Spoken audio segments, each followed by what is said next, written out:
اهلا وسهلا ست الله يسلمك. الحمد لله الله يسلمك.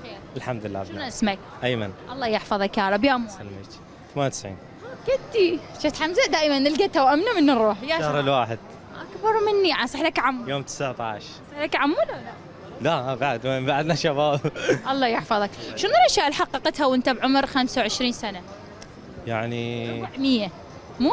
صراحة يعني افتخر بشيء واحد اللي هو شلون طلعت من الاوائل بالمعهد. ما شاء الله. يعني اعتمدت على نفسي هميا من ناحية الكلية والشيء هميا بمساندة الاهل يعني. شنو اللي صار وياك بالمعهد؟ احكي لي شو وقت طلعت يا سنه؟ شنو دراستك؟ بالمعهد كان همين محاسبة دبلوم. زين. كملت طلعت من الاوائل. قدمت على تعيين فيعني ما طلع يعني، وكانت همين الاحداث همين مو هاي مال كورونا 19 18 19 الله يسلمك. وايش قد طلعت معدل؟ بالمعهد طلعت معدل شو اسمه 95. حلو ما شاء الله. طلعت الاول على الدفعه بالكامل؟ لا مو الاول يعني المرتبه اكو اكثر الاوائل العشره الاوائل بالضبط. اي ما شاء الله. العشرة. حلو والله عفي عليك بالله. الله يسلمك. زين. شنو اصعب مرحله دراسيه مرت عليك درستها؟ حاليا المرحله الرابعه بس صراحه. حاليا؟ اي والله. الله يساعدك. ليش هسه مرحله؟ انا اقول لك اي انا المرحله الرابعه. زين. حاولت تشتغل وتعتمد على نفسك لو دائما متكرس للدراسه؟ المعهد بديت شغل يعني تقريبا اول ما سجلت في المعهد لحد هسه يعني. شنو تشتغل؟ مرات اشتغل يعني ديكورات هاي مال بناء يعني مال صبغ وهاي. لا هي ديكورات البناء بها 6000 شغله، شنو تسوي بالضبط؟ مال صبغ يعني ديكورات مال صبغ وتصاميم. الصبغ بيديكور؟ لا يعني الصبغ نصبغ البناء او شيء يعني دواخل الديكورات. يعني مو صباغ جدران يعني. عادي. اي هي هاي الناره يعني وهيك شيء. السبورت لايت؟ اي بالضبط. فهمني ايش دعوه؟ شرح ببلاش، اعتبرني زبونه، اشرح لي ما دا افهم انت ايش تشتغل. يعني شلون مثلا مهندس من ينطي تصاميم.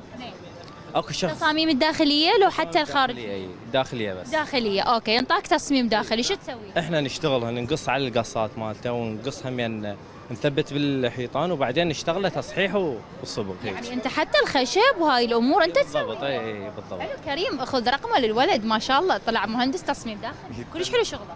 الله يسلمك. الله يسلمك.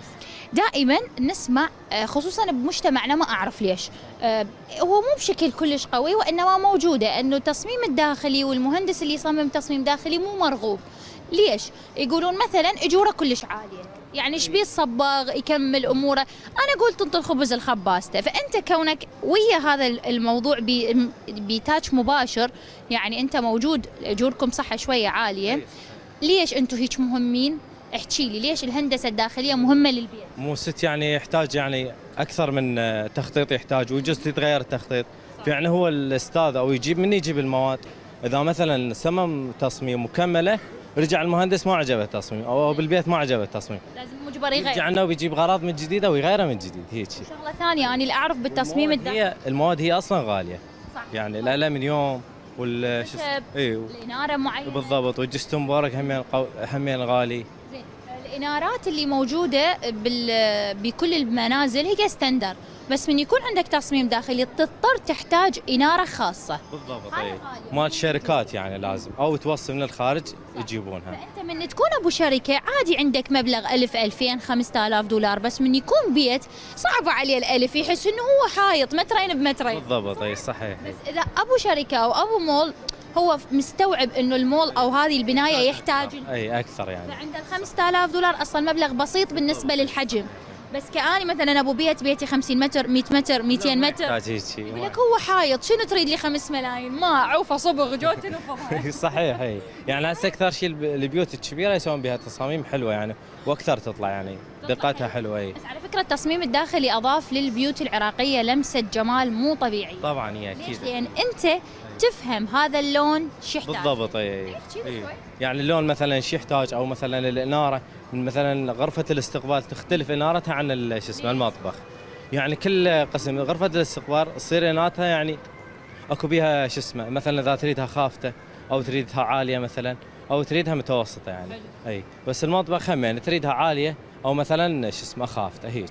والله عاشت ايدك والله يرزقك ويوفقك. الله يسلمك ست رحمه.